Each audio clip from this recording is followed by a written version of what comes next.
Boa tarde, pessoal, sejam muito bem-vindos. Já estamos aqui no consultório do Dr. Luiz Marcato, que vai começar falando um pouquinho sobre a sua história.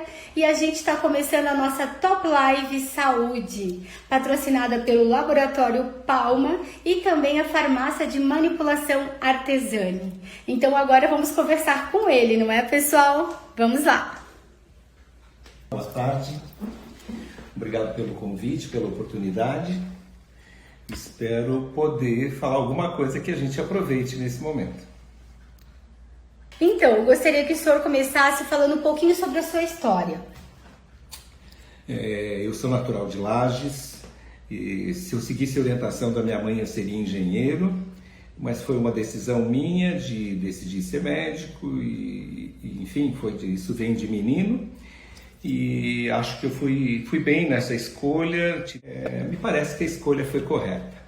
E legal. E hoje o nosso bate-papo, é sobre a situação atual do Covid na Serra Catarinense. Então, eu gostaria que o senhor desse a sua opinião, porque muito bacana a sua expressão de estar à frente, e ver que o Covid está aí impregnando de novo, As pessoas não se cuidaram e aconteceu tudo isso.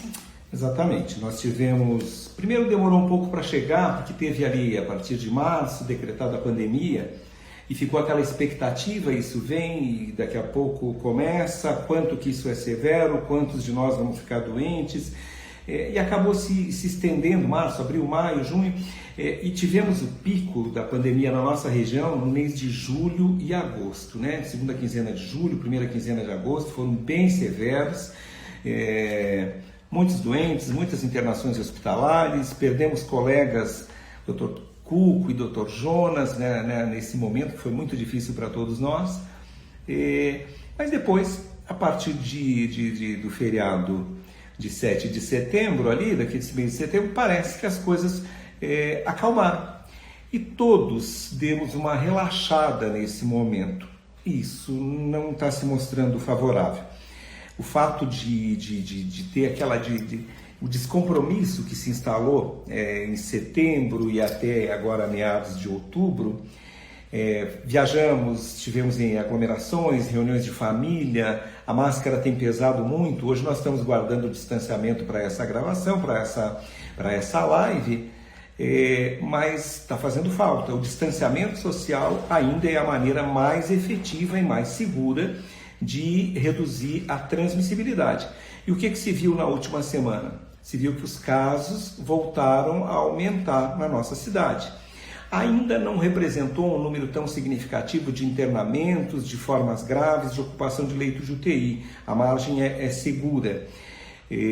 Mas a incidência e a constatação de que os casos voltaram a aumentar é uma realidade. E eu tive conhecimento, eu estava lendo algum artigo escrito por uma infectologista da Federal de Santa Catarina, onde ela questiona se a gente não vai, no mês de novembro, repetir aquele período de julho que foi o de maior intensidade para nós aqui. Acho que todos precisamos ficar muito atentos a isso. Ok, temos algumas perguntas aqui para você. E quando a pessoa percebe o aparecimento de sintomas, qual exame deve ser realizado para o diagnóstico Covid-19? Bom, a gente tem 80% das pessoas vão ter formas leves, como se fosse um resfriado, 20% formas mais severas, 5% formas graves, mais ou menos. E no início dos sintomas, os exames mais recomendados seriam o swab nasal, a pesquisa, o RT-PCR, no período ideal entre o terceiro e o sétimo, oitavo dia após o início dos sintomas, que é aquele do cotonete nasal. Então, fase inicial, primeiras semanas, primeiros 10 dias, eu penso que o exame de eleição seja o cotonete, o swab nasal, tanto por RT-PCR como pesquisa de antígeno do novo coronavírus. A partir de 2 a 3 semanas é que se procura anticorpo. Não adianta teste rápido para pesquisa de anticorpos na fase aguda. Vai dar negativo, vai ser um falso negativo. E isso não é bom. Ok, quais os sintomas podem ser considerados graves no Covid-19 para que a pessoa procure auxílio médico imediato? A instalação ela é mais ou menos insidiosa, sintomas gripais, tosse, coriza, pouco, assim, mais uma congestão nasal, dor de cabeça, calafrio, um mal-estar, uma indisposição. Então essa é uma fase onde você tem que ficar alerta. Se você teve contato, já procure alguma orientação. Se você sentir que isso está comprometendo bastante no teu dia, também procure um aconselhamento médico. Eu penso que a preocupação é principalmente em relação às manifestações respiratórias, tosse intensa e dificuldade respiratória. Acima de tudo, falta de ar. Falta de ar é um sinal de alerta e não pode ser postergado. Tem que ser vista a saturação, a medida do oxigênio no sangue circulante, e isso é um guia no segmento, na conduta de medicamentos e cuidados. Ok. Qual o melhor tratamento para as pessoas que apresentam complicações da infecção por Covid-19 e para aqueles que apresentam sintomas leves? Sintomas leves, medicação sintomática, repouso, líquido, o isolamento, né? Então o período, quadro leve, pela Anvisa, a recomendação seriam 10 dias de afastamento ou de trabalho, de atividades. Formas moderadas a severas, em torno de 20 dias. Muitas empresas, muitos colegas defendem 2 semanas, um período de quarentena. Eu penso que isso é bem razoável. Tratamento para forma leve é medicação sintomática, é para dor, é para febre, é para dor de cabeça. A febre não é um sintoma que vem antes e vem para todo mundo. A gente tem visto muitos casos que vêm com calafrio, com mal-estar e a febre lá no 5º, 6º dia ou quando alguma outra complicação se apresenta. Eu não tenho de rotina orientado às medicações que foram tão polêmicas nesse período, ivermectina, hidroxicloroquina, nitazoxanida. Penso que talvez isso atenue um pouco os sintomas, mas certamente isso não impede manifestação grave da doença. Então não tenho recomendado de rotina. Também entendo nos pacientes que têm convicção e querem fazer uso da medicação, não me oponho. Mas não tem sido a minha primeira opção de tratamento. Ok. Qual a sua opinião em relação ao desenvolvimento da vacina? Ela vai ter eficácia prevenindo que não haja mais infecção pelo Covid? Tem vários grupos trabalhando, né? Tem várias vacinas, tem pelo menos 10 vacinas em um estágio bem avançado de estudos, de acompanhamento. Certamente a gente vai ter vacina efetiva. O que as informações que chegam dos centros de referência, dos pesquisadores, é que a gente não teria assim uma única vacina. Parece assim, todas elas já nos estudos que estão em andamento, recomendadas 2 doses. E o que mais está se vendo? Talvez uma associação de vacinas. Né? Toma a da AstraZeneca, toma a da Pfizer, enfim, vai ver, porque elas têm características diferentes, né? Tem vacina de vírus inteiro, inativado, tem vacinas carreadas por adenovírus, que é um vírus respiratório conhecido, levando algum fragmento viral, e tem vacina por genética.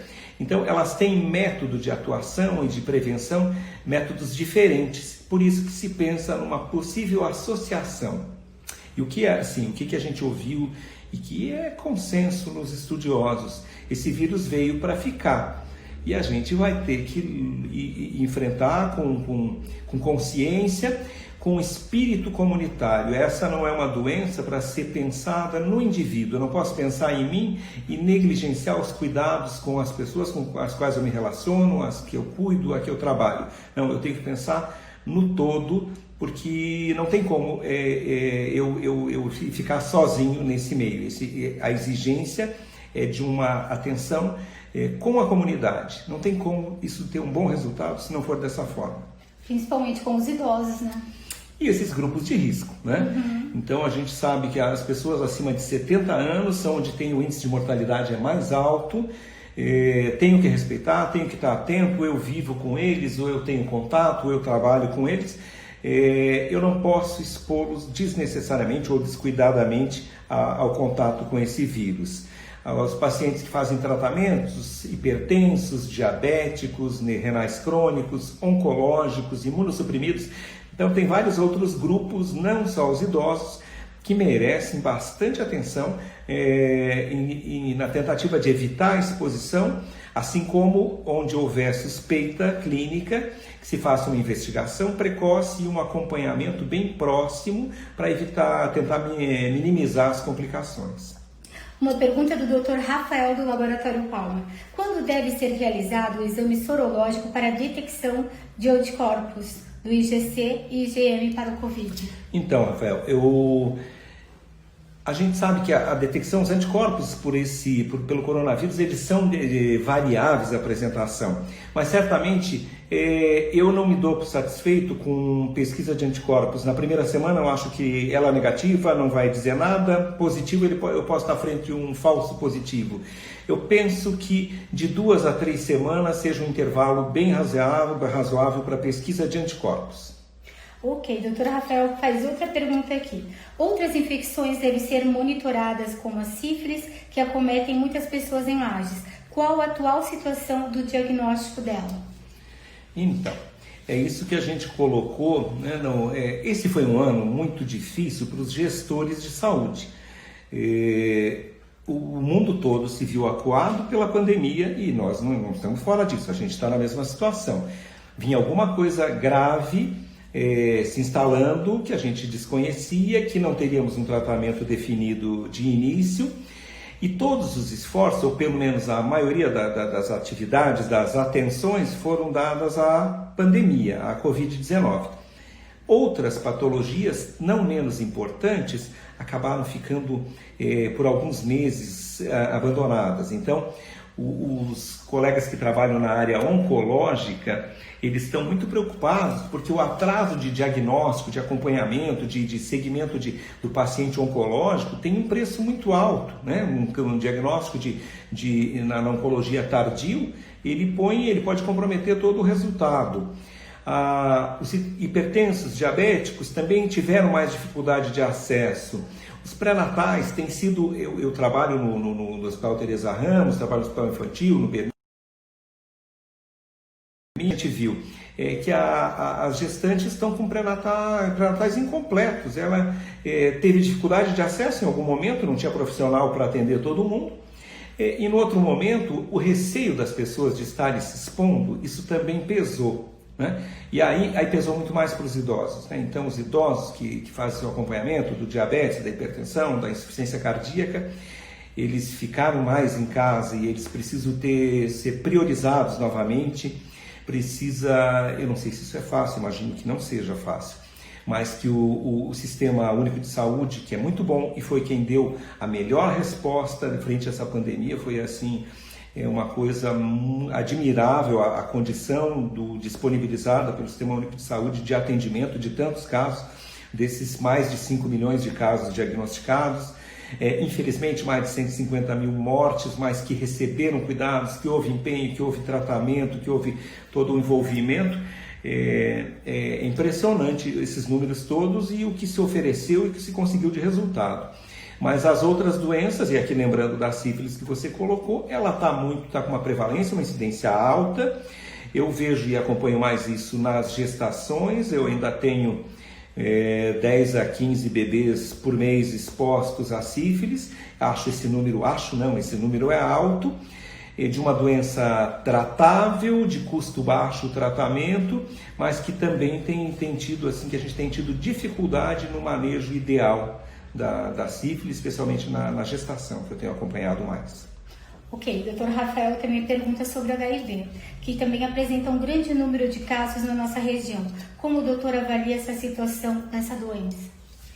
Então, nós temos temos um ambulatório que funciona de forma regular, efetivo, com o Dr. Sérgio, com a doutora Suane, que trabalham lá, tem uma equipe da Vigilância Epidemiológica que atua.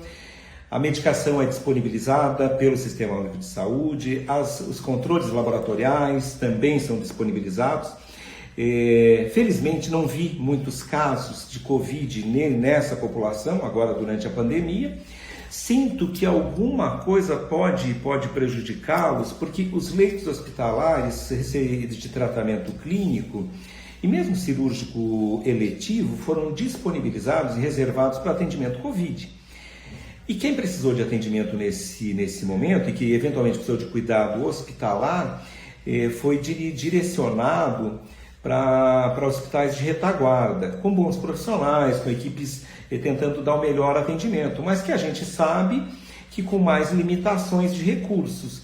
E eu quero ver como é que isso vai repercutir na evolução, com o passar dos meses, né? Porque são muitos meses com tudo muito atrapalhado por conta da Covid, né? Então, todos temos bastante dificuldade em avaliar se o que a gente fez foi bom. Acho que foi bom. E qual é o momento nosso? Bom, o nosso momento é continuar fazendo o atendimento da Covid, mas vamos ter que rever com atenção e com todo cuidado as outras situações, os outros programas, para que eles voltem a funcionar efetivamente. Ok, a gente gostaria de saber se vocês querem fazer alguma pergunta para o doutor, ele está aqui ao meu lado. E também deixar aqui as nossas considerações finais, né? E que o senhor deixasse alguns conselhos, algumas dicas para quem está nos assistindo. Pois é. Repetindo o que a gente já falou, né? A Covid-19 não foi embora. A gente pensou que ela tinha dado uma trégua, mas ela não foi embora. Os números novamente estão em ascensão, novos casos, né? A sensação de transmissibilidade aumentando de novo. Então, a recomendação, distanciamento social, embora a gente sinta a falta dos nossos contatos, dos nossos amigos, dos nossos familiares, mas ele se impõe por mais algum tempo, né?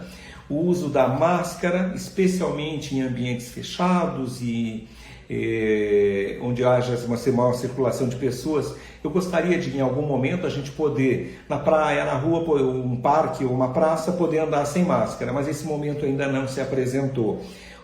A recomendação ainda use máscara o tempo todo. Se você estiver doente ou tiver pessoas de risco na sua casa, use a máscara também em casa, se você teve contato ou teve alguma possibilidade de contaminação. O álcool em gel foi muito efetivo. E, curiosamente, nesse ano, por conta da Covid, que tomou conta de tudo, outras doenças foram muito menos observadas. Tivemos menos casos de gripes, resfriados, as bronquiolites na infância, tem internamentos hospitalares por outras patologias também foram bem reduzidos.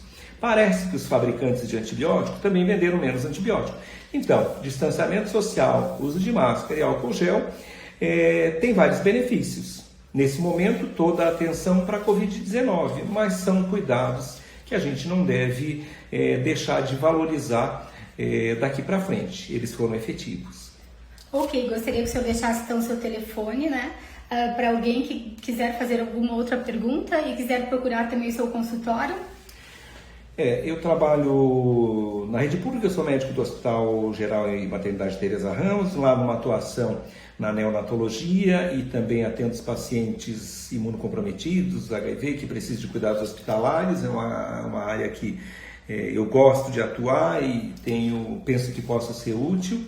Sou médico também do Hospital Infantil Seara do Bem, trabalho na emergência do hospital, trabalho na maternidade do Seara do Bem, na maternidade do Hospital de Clínicas Bermiro Sajorato.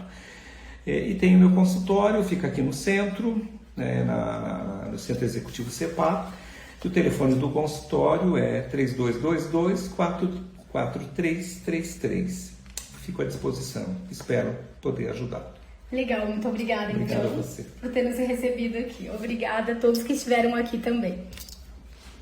Vamos encerrar.